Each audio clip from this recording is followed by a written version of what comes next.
positions opening annually. Interested in joining our team and choosing your own career path? Scan the QR code below to learn more about opportunities in your area. Live from Augusta, you're watching News 12 live at 5. New details tonight in that Augusta shooting that caused panic along Broad Street and led to the mayor to ask for more law enforcement downtown. Good evening. I'm Meredith Anderson. Today, a judge granted a $25,000 bond for one of the suspects in that shooting. Seven Whitfield is charged with 3 counts of aggravated assault along with 12 counts of criminal property damage.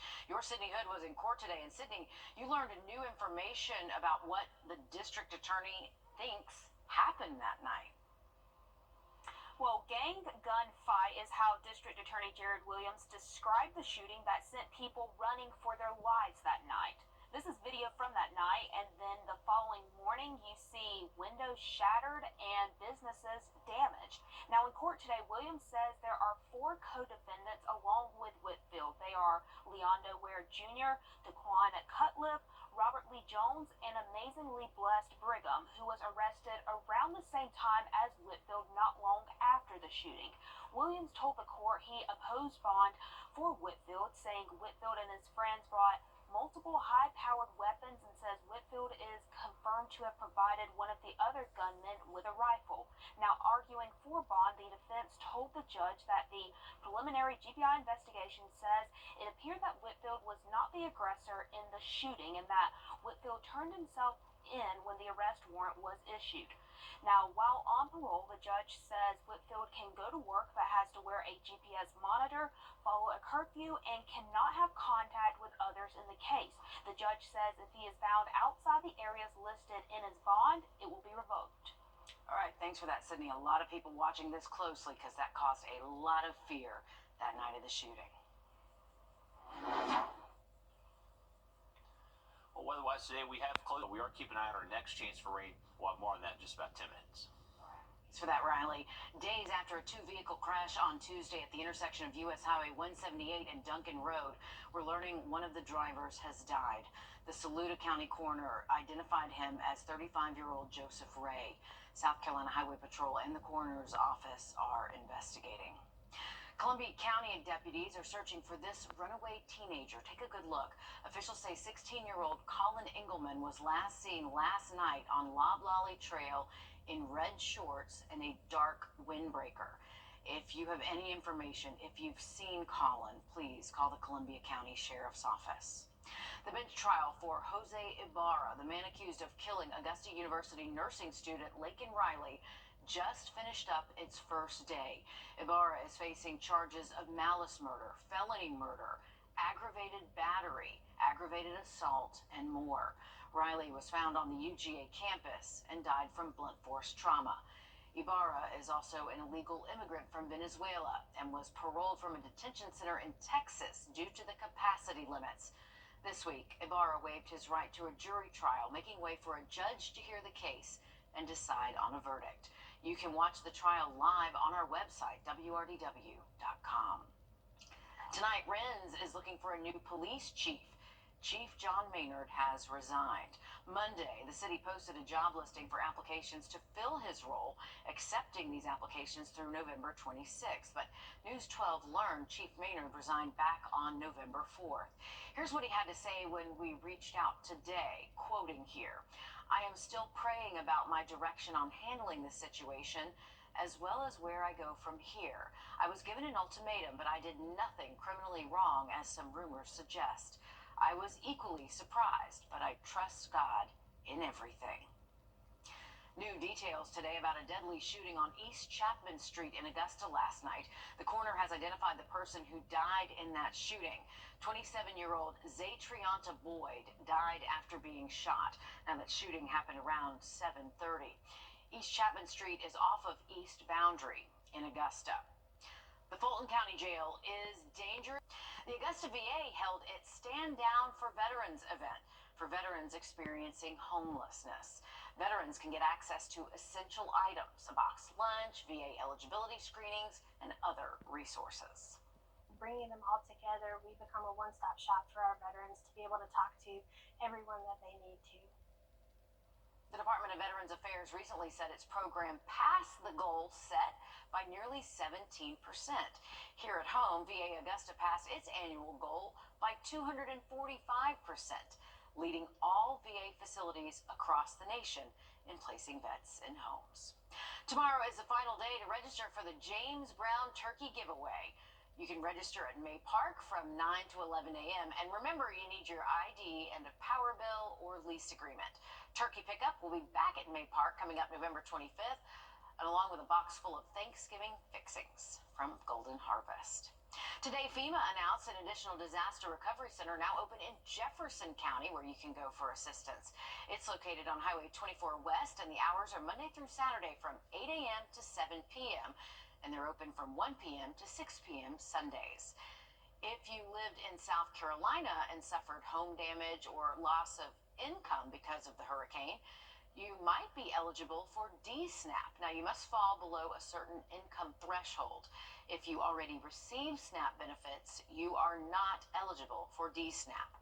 For Aiken, Allendale, Bamberg, Barnwell, McCormick, or Saluda residents, pre-registration is now closed. But Edgefield and Orangeburg, you have until the 21st to apply. State leaders call agriculture South Carolina's lifeblood and promise to do what they can to ensure they recover from devastating losses this year. Today, South Carolina kicked off a series of statewide events called Farm and Forest Recovery Resource Days. It is a one-stop shop bringing together federal, state, and local resources, plus nonprofits who are ready to help farmers recover from Hurricane Helene.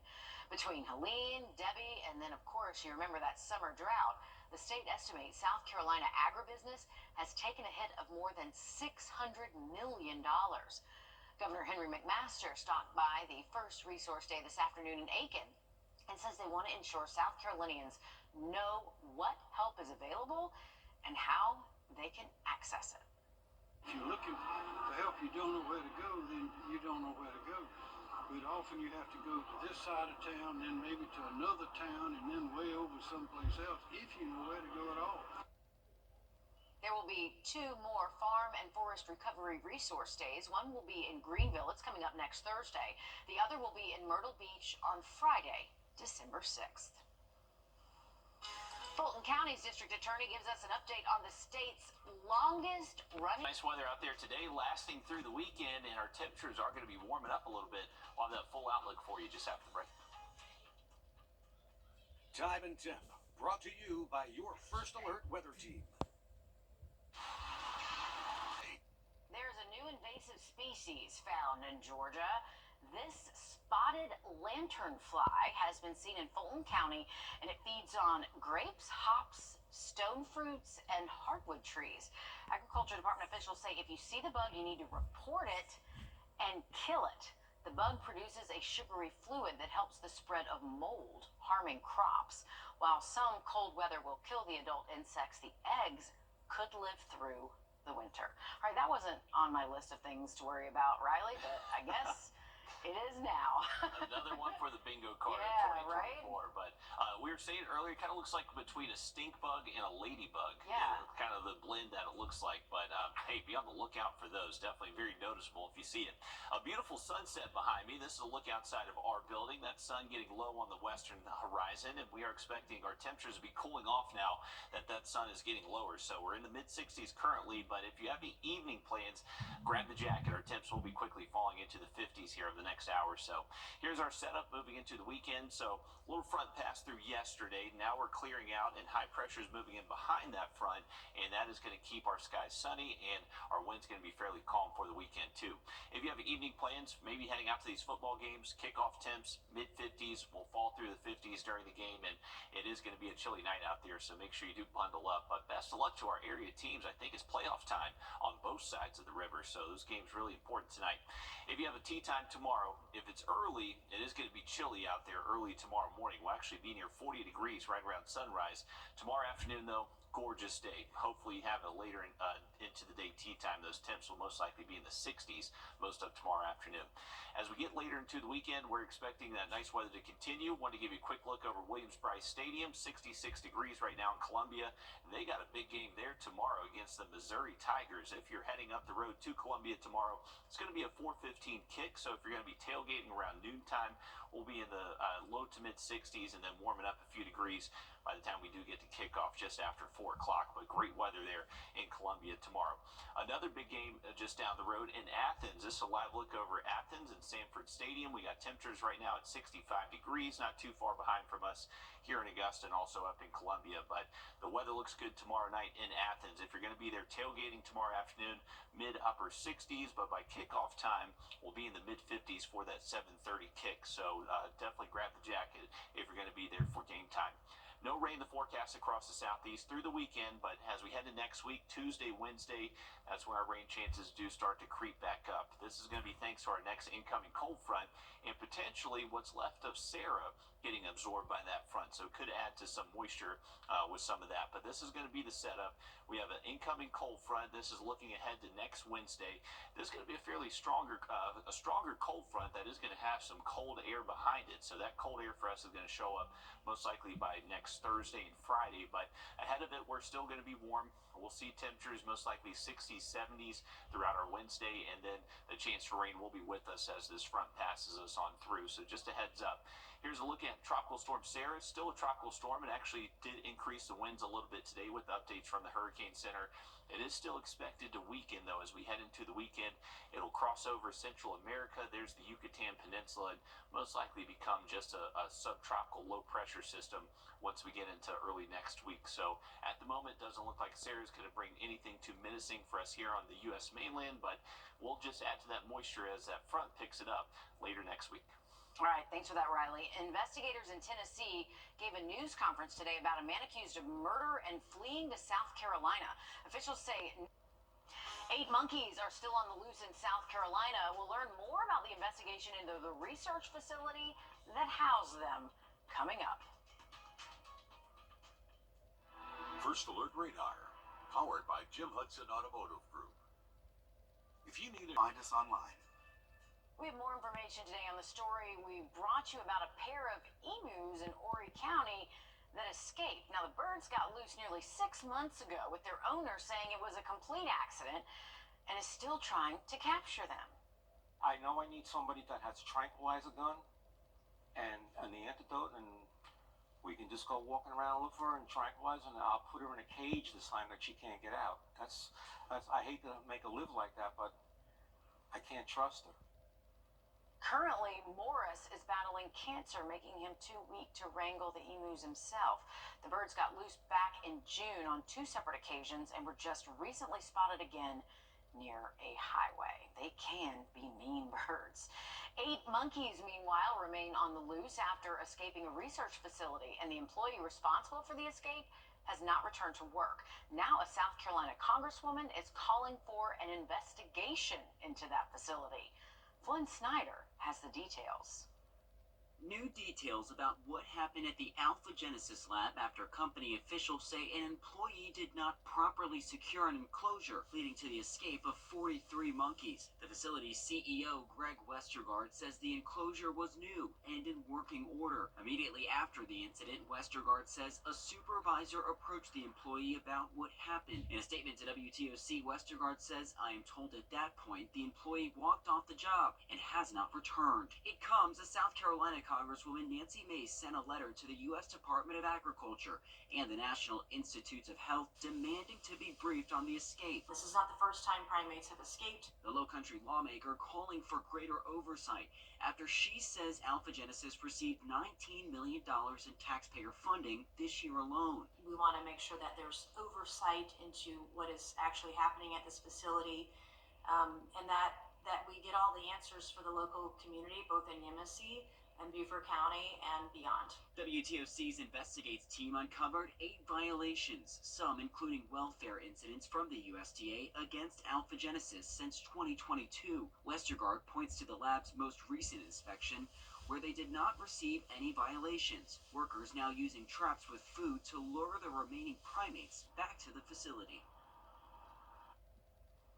But they have not been able to trap them because the primates are watching their brothers and sisters get trapped. It truly is a wild story, Riley, as we continue to look into what happened there. Now, That is crazy. I can only imagine just driving around and seeing them having a good time there in the trees. But if you're heading up to the lake this weekend, we got decent weather. Remember, check in on your local trails and parks to make sure they are open because a lot of them are still remaining closed. Nice weather nonetheless up at Clarks Hill. Another quick look at the 70 just after the break. It's the Ashley Pinewood. Nice night tonight. We'll have a look at that weekend outlook in just about 10 minutes. All right, sounds good. Thank you, Riley. It is Friday night and arguably one of the biggest of the season for our local high school football teams. Round one of the playoffs kick off tonight. Sports director Alyssa Lyons joins us now with more. Hey, that's right. We've got dozens of playoff games across the CSRA tonight. One of the biggest matchups happening just down the road. 9-1 Lakeside taking on 8-2 New Manchester in our game of the week. That's where we find Joe Doring Lakeside off to their best start in school history. What's it going to take to pull a win off in this one? Yeah, Alyssa, that's been the entire story so far for the Lakeside Panthers. We actually did a story on them just a couple months ago talking about how this record-breaking start to the season has really boosted Steve Hibbett's confidence in this year's team. They're really showing no signs of slowing down right ahead of tonight's playoff matchup. Now, it's been a I'd say a couple of years, maybe a little bit of time since we saw Lakeside last in the playoffs. That was back in 2019, the last time that we saw the Panthers play in the postseason. This year has easily been the most fun they're having in a while. Aside from the South Aiken game in week 2, they've beaten every opponent so far by double digits, most of those coming from blowout wins too. But the regular season is over and the playoffs are here. The New Manchester Jaguars are 8-2 and they have been nearly as impressive as the Panthers this entire season. As I just said, the regular season is over. The playoffs are finally here. Anything can happen here on these Friday night lights in the postseason, but the one thing we're keeping an eye on, Lakeside has not lost a home game this entire season, and New Manchester, they're coming off an over 3.5-hour car ride right here to Lakeside High School tonight. We'll see how it all plays out. Keep it right here on News 12 at 6 o'clock for more from our game of the week. Yeah, we know that coaches just go ahead and throw that record right out the door and start 0-0 tonight. Westside also hosting a playoff game for the first time since 2021. They'll face Oconee County. We'll have those highlights at 10 and 11. But let's check out 8-man football. Westminster, one game away from playing in their 4th GIA state championship in 6 years. 2019, 2021, and last year they met the 4-seed Georgia Christian on the Wildcats' home turf tonight, and if they win, they'll face either Harvester Christian or Sherwood Christian in the state final. We'll go ahead and bring you a field's eye view at 10 and 11 for Under the Lights. All right, sounds good. Thanks, Alyssa. A lot on the line tonight. The U.S. Postal Inspection Service is offering a $150,000 reward for information leading to the arrest of suspects who robbed a letter carrier in Augusta. The victim says he was delivering mail on Jonathan Circle when a suspect in all black and a face mask grabbed his arm.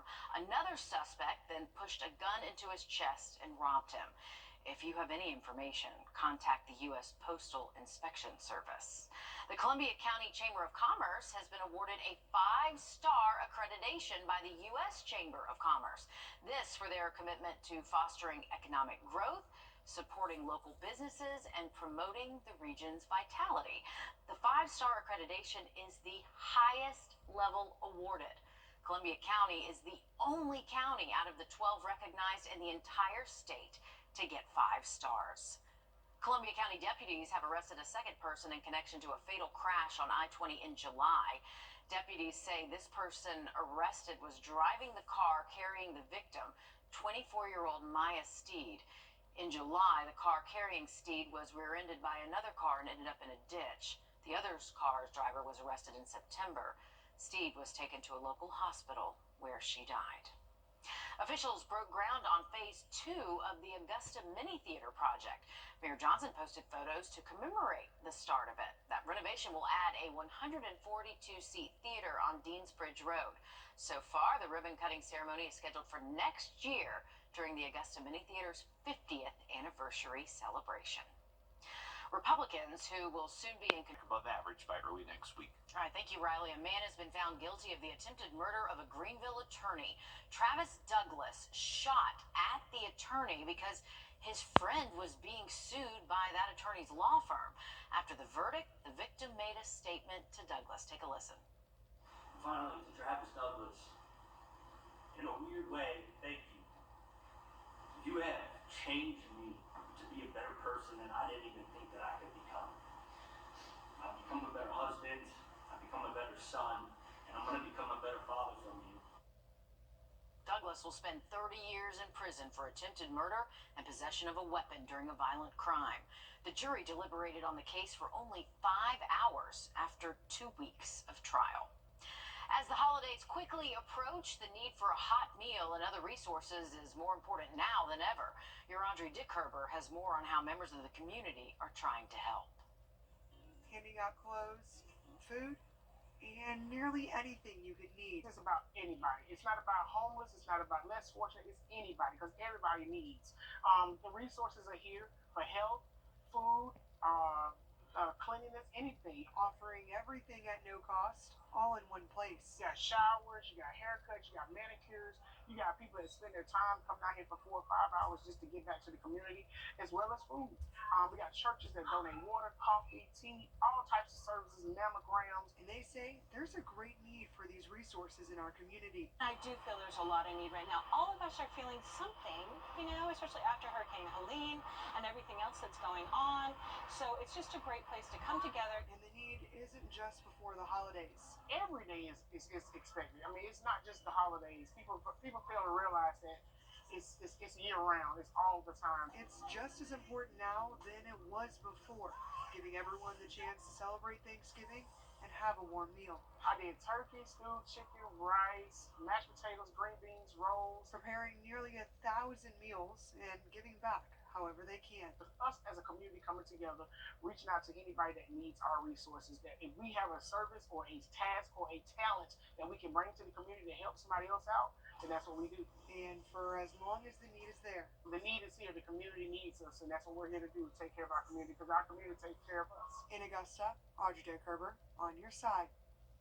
They'll be holding another event just like this on December 13th at May Park. For more information, head to our website or our WRDW app. If you get locked out of Facebook, good luck getting back in. You already know that. I'm Jamie Tucker. Coming up, Meta says it's going to make it a lot easier if you're willing to use your face. First Alert Radar, powered by Jim Hudson Automotive Group. People is what they do. It's all they do. Call all nines. If you've ever been locked out of your Facebook account, you know it's almost impossible to get back in. And Meta offers very little help. But now the company is rolling out a solution. Our consumer tech reporter Jamie Tucker shows us what that solution is. What the Tech, sponsored by Augusta Preparatory Day School. This figure blows my mind. Over 300,000 people get locked out of their Facebook accounts every single day. 300,000. But to get back in, it's rather difficult. Now, Facebook says it will now make it easier if you're willing to let them use facial recognition. Meta says it's testing facial ID to help users reclaim their accounts. To prove you are the account owner, you can take a video selfie, which Facebook will compare to the profile photo. If it matches, Meta will allow you to recover the account. But it puts Facebook back in the facial recognition business, the technology it terminated 3 years ago. It allowed users to be tagged in photos without permission. The program gave Facebook users serious concerns about their privacy. This time, Meta says it will use the video selfies to identify account owners, but will then delete the encrypted images from its servers. Meta says the facial recognition tool will work with both Facebook and Instagram users. If you get locked out of an account, you should visit facebook.com/hacked or instagram.com/hacked. If you're not invited to use a video selfie, you can upload a government ID like your driver's license. And if Facebook is convinced your account has been compromised, it'll let you back in. But with 300,000 people getting locked out of Facebook every day, it may take a while for Facebook to respond, if it responds at all.